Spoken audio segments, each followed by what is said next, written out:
કડક શરૂઆત જ્યાં સફળતા નિશ્ચિત ત્યાં। નમસ્કાર, ન્યૂઝ બુલેટિનમાં આપનું સ્વાગત છે। હું છું પંકજ। શરૂઆત કરીશું મહત્વપૂર્ણ ખબરથી। કચ્છથી આવી રહ્યા છે આ સમાચાર। કચ્છમાં હરામીનાળા કાંઠે ઓપરેશન અંગે બીએસએફે પ્રતિક્રિયા આપી છે।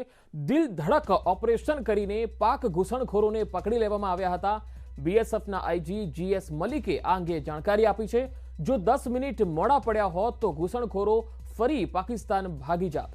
બીએસએફ, આર્મી અને એરફોર્સના ટીમ વર્કથી ઓપરેશન પાર પાડવામાં આવ્યું અને પાકિસ્તાનની 11 બોટ સાથે 6 માછીમારોને પકડવામાં સફળતા મળી। ઘૂસણખોરોએ બીએસએફની બોટ જોઈને ભાગવાનો પ્રયત્ન કર્યો હતો। પાકિસ્તાની માછીમારોએ એક રાઉન્ડ ફાયરિંગ પણ કર્યું। ફિલ્મી ઢબે ઓપરેશન થયું અને 2 દિવસ પહેલા સેટેલાઇટ સર્વે પણ કરવામાં આવ્યો હતો। આ સેટેલાઇટ સર્વેમાં 20 બોટ 50 લોકો દેખાતા ઓપરેશન કરવામાં આવ્યું। એરફોર્સના હેલિકોપ્ટરથી દરિયામાં માછીમારોને ઝડપી લેવામાં આવ્યા। હજુ પણ દરિયામાં ઓપરેશન યથાવત છે।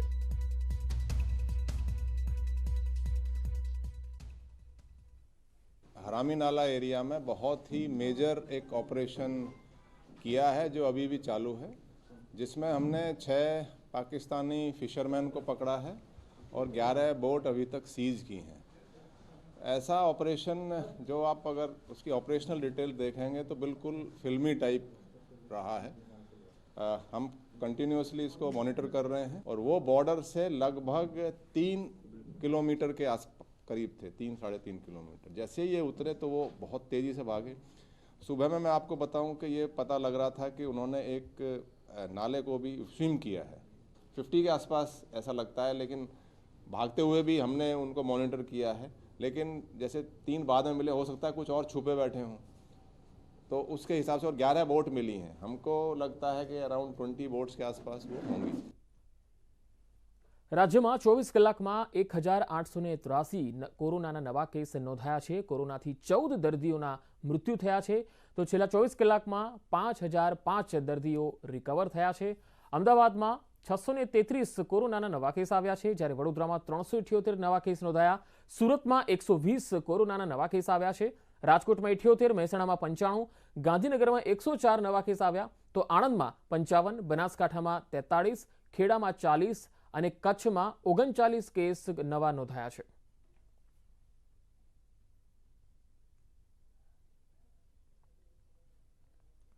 અમદાવાદના શિવાલિક શિલ્પ અને શારદા ગ્રુપની અલગ અલગ જગ્યાએ આવકવેરા વિભાગને ગઈકાલે વહેલી સવારથી જ સર્ચ ઓપરેશન ચાલી રહ્યું છે અને અલગ અલગ અધિકારીઓની ટીમોની કામગીરીમાં અત્યાર સુધીમાં 4 કરોડથી વધુની રોકડ મળી આવી છે, જ્યારે કુલ 30 જગ્યાએ સર્ચ કરવામાં આવી રહ્યું છે। હજુ પણ 28 જગ્યાએ આ કામગીરી ચાલી રહી છે। કુલ 20 લોકર મળી આવ્યા છે। એક જ લોકરમાંથી ₹1 કરોડ રોકડા મળ્યા છે અને કેટલાક ડિજિટલ દસ્તાવેજો પણ મળ્યા છે, જે તમામ દસ્તાવેજોની તપાસ કરવામાં આવી રહી છે।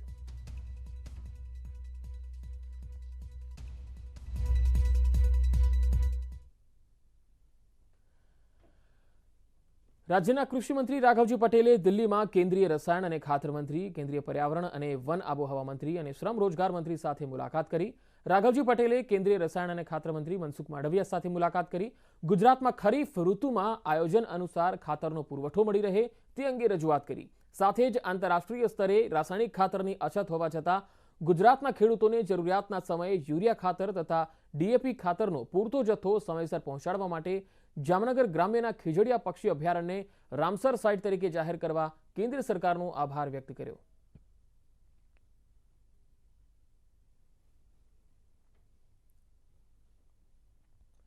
જાણે કે વિધાનસભાની ચૂંટણીની તૈયારીઓ શરૂ થઈ ગઈ હોય તેમ મંત્રીઓ હવે જનતાની વચ્ચે જવા લાગ્યા। રાજેન્દ્ર ત્રિવેદી બાદ હવે શિક્ષણ મંત્રી જીતુ વાઘાણીએ ભાવનગરમાં તેમના કાર્યાલય ખાતે લોકો સાથે સંવાદ કર્યો। કાળુભા રોડ પર આવેલા તેમના લોકપ્રતિનિધિ તરીકેના કાર્યાલય ખાતે તેમણે લોકોની રજૂઆતો સાંભળી। તમામ લોકો દ્વારા પૂછવામાં આવેલા લોક પ્રશ્નોનો ઉકેલ લાવવાની ખાતરી આપી। ભાવનગરની પ્રજા સાથેની આ વાતચીતમાં શિક્ષણ મંત્રીએ જણાવ્યું કે રાજ્ય સરકારની જવાબદારીઓ મળ્યા બાદ નાગરિકો સાથે મળીને તેમની રજૂઆતો અને પ્રશ્નો સાંભળવાની તક મળતી નથી અને આ રીતે મળીને તેમને આનંદ થાય છે।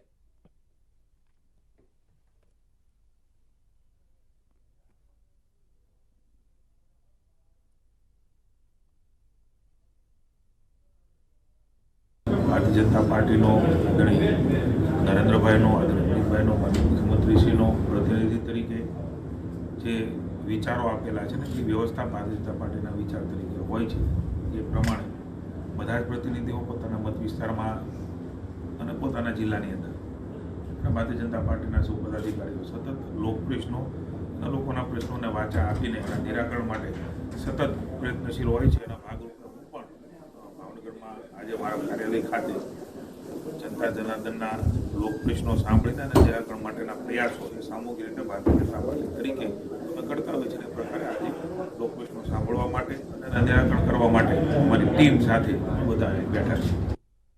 રાજ્યના મહેસૂલ મંત્રી રિક્ષામાં પહોંચ્યા રજિસ્ટ્રાર ઓફિસ. રાજેન્દ્ર ત્રિવેદીનું સરપ્રાઇઝ ચેકિંગ.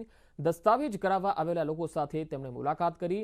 લોકોને પૂછ્યું કે શું અહીંયા કોઈએ પૈસા માંગ્યા છે, શું તમને ટોકન કે ટાઈમ આપવામાં આવ્યો છે. મંત્રીના અચાનક આગમનથી અધિકારીઓ દોડતા થયા. મંત્રી રિક્ષામાં આવતા જ ચર્ચાનો મુદ્દો બન્યો.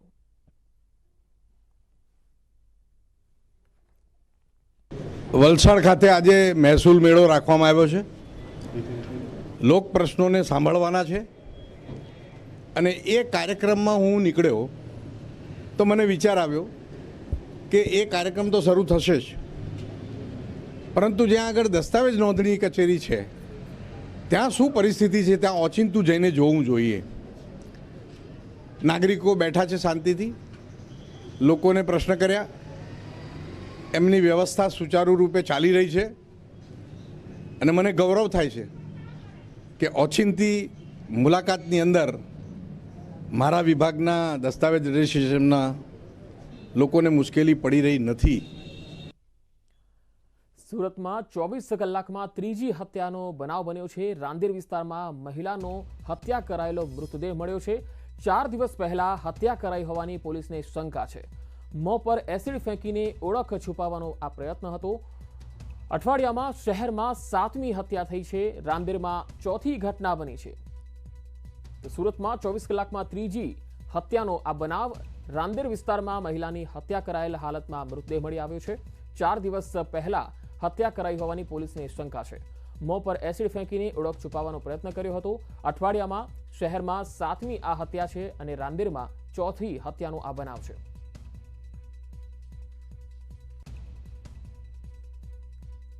યમનનો એક યુવાન અમદાવાદમાં રાઇફલ બનાવવાના આરોપમાં પકડાયો છે. આરોપી પાસેથી હથિયારોના પાર્ટ્સ પણ મળી આવ્યા.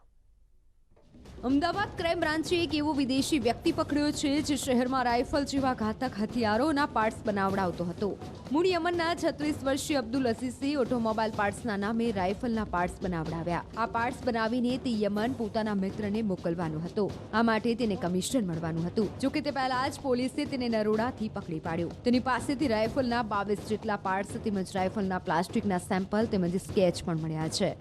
અમદાવાદના જે ઇન્ડસ્ટ્રીયલ વિસ્તારમાં જે મોલ્ડિંગના કામ કરતી જે કંપનીઓ છે ત્યાં એને અત્યાર સુધી આ 18 પૈકી 5 પાર્ટ્સના મોલ્ડ્સ અને ડાઈઝ તૈયાર કરાવેલા છે અને એના આધારે વિભિન્ન જે પાર્ટ્સ છે જેમ જે ગેસ બ્લોક છે એ 18 નગ છે અને જે બીજા પાર્ટ્સ છે એના પણ અમુક નગ તૈયાર હાલતમાં ત્યાંથી મળી આવેલ છે.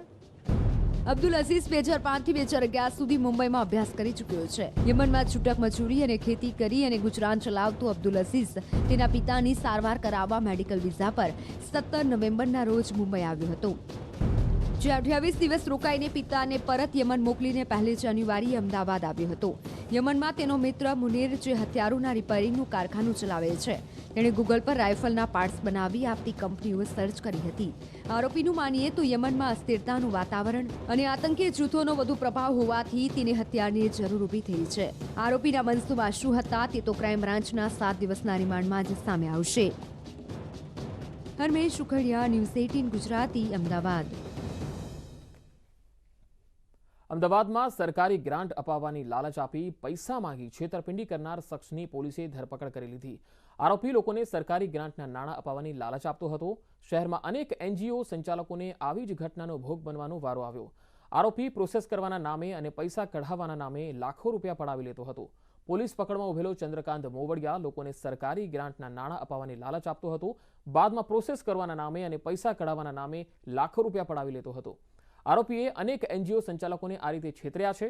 જે બાબતે પોલીસ ફરિયાદ થતા એલિસ બ્રિજ પોલીસે ગુનો નોંધી આરોપીને ઝડપી પાડ્યો છે.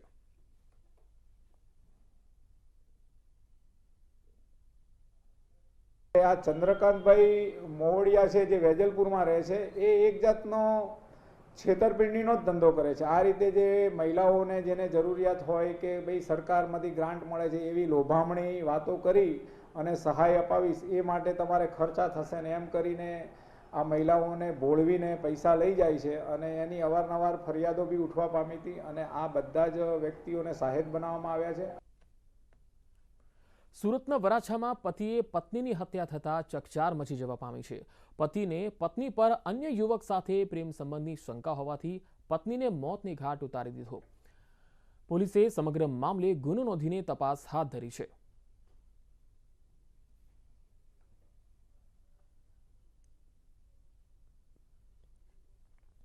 બનાસકાંઠાના પાલનપુર છાપી હાઈવે નજીક 2.5 કરોડની લૂંટની ઘટના સામે આવી. લૂંટની ઘટના સીસીટીવીમાં પણ કેદ થઈ છે. રોકડ અને સોનાના બિસ્કિટ ભરેલી બેગ લઈ કારમાં આવેલા શખ્સો ફરાર થઈ ગયા. બસ છાપી નજીક હોટલ પર ઊભી રહેતા ભોગ બનનાર ચાપાણી કરવા ઉતર્યા હતા અને તે સમયે તકનો લાભ લઈ લૂંટને અંજામ આપવામાં આવ્યો. સનસનીખેજ લૂંટને લઈ પોલીસે જિલ્લામાં નાકાબંધી કરી લૂંટનો ભેદ ઉકેલવા તપાસનો ધમધમાટ તેજ કર્યો છે. ફરિયાદીના કહેવા અનુસાર અંદાજિત એ 2 થી 2.5 કરોડ રૂપિયાની ચોરીનો દાવો કરે છે. તે બાબતની તપાસ અત્યારે પોલીસ વેરીફાઈ કરવામાં લાગી ગયેલી છે કે કેટલી અમાઉન્ટની ચોરી થયેલી છે. એની અલાવા પોલીસ અધિક્ષક શ્રી બનાસકાંઠા દ્વારા જુદી જુદી 8 ટીમોનું ગઠન કરવામાં આવી રહ્યું છે અને એ 8 ટીમો હ્યુમન અને ટેકનિકલ ઇન્ટેલિજન્સના આધારે આ ચોરીનો બનાવ જ્યાંથી બનેલો છે અને એમની સંભવિત લોકેશન ક્યાં ચોરો ગયેલા હશે એ બધી જગ્યાની તફતીશ અત્યારે તપાસ ચાલુમાં છે. મહેસાણા શહેરમાં ગુરુવારે રાત્રિ દરમિયાન ગાડીમાં સવાર કેટલાક વ્યક્તિઓ માલ ગોડાઉન પર રોડ ઉપર આવેલ કુરિયરની ઓફિસમાં તોડફોડ કરી પેપરની 3 બેગ લૂંટી અને ફરાર થઈ ગયા. આ બેગમાં વિદેશમાં ભણવા જવા માટે આપવી પડતી IELTSની પરીક્ષાના પેપરો હતા. આ સમગ્ર ઘટના સીસીટીવી કેમેરામાં પણ કેદ થઈ ગઈ. આ મામલે પોલીસે તપાસનો દોર શરૂ કર્યો છે.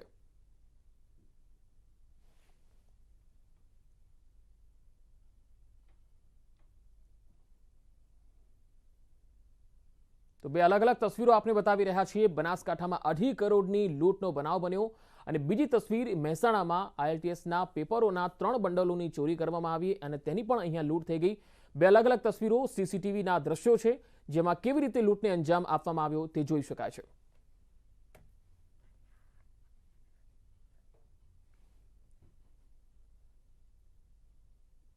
પાટણમાં ગઈકાલે ઈડર ખાતે થયેલ આંગડિયા પેઢીની લૂંટનો ભેદ ઉકેલાયો છે. પાટણ પોલીસ અને LCBની ટીમ દ્વારા લૂંટને અંજામ આપનાર 4 આરોપીઓની અટકાયત કરવામાં આવી. ઈડર ખાતે બંદૂકની અણીએ આંગડિયા પેઢીમાંથી ₹8 લાખથી વધુની લૂંટને અંજામ આપવામાં આવ્યો. પોલીસે 1 લાખથી વધુના મુદ્દામાલ સાથે 4 આરોપીઓની ધરપકડ કરી.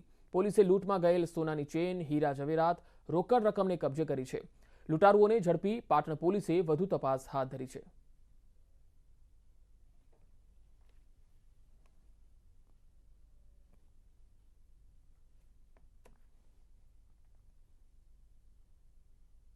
સમાચારોનો પ્રવાહ લગાતાર જારી રહેશે. હાલ રોકાઈશું એક બ્રેક માટે.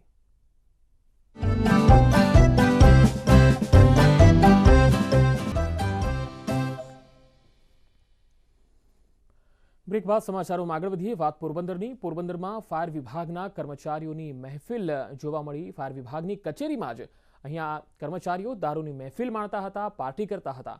દારૂ પીતા હોવાનો આ વિડીયો વાયરલ થયો છે. વિડીયો વાયરલ થયા બાદ આરોપીને ઝડપી લેવામાં આવ્યા છે.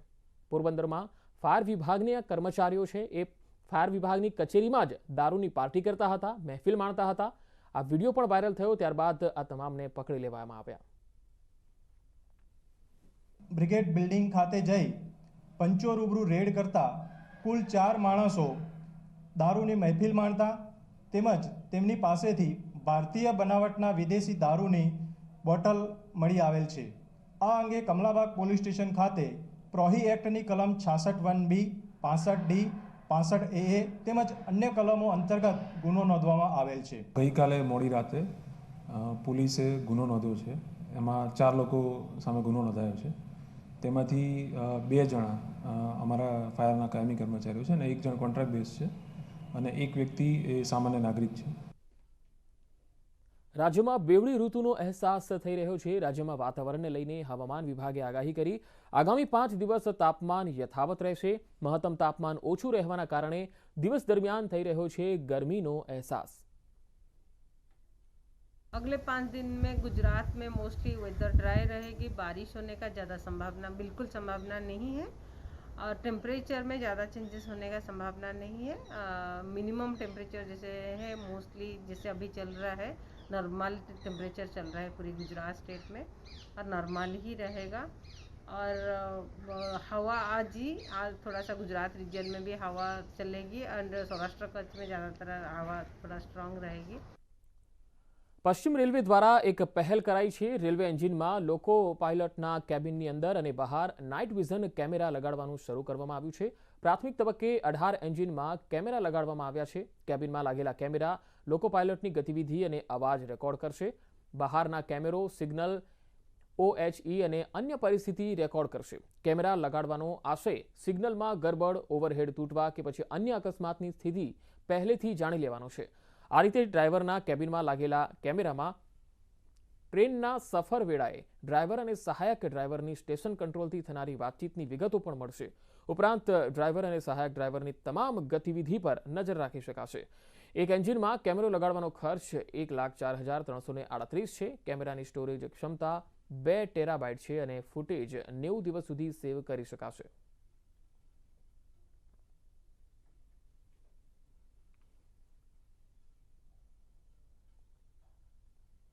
તો આ બુલેટિનમાં અત્યારે આટલું જ. રજા આપશો. નમસ્કાર.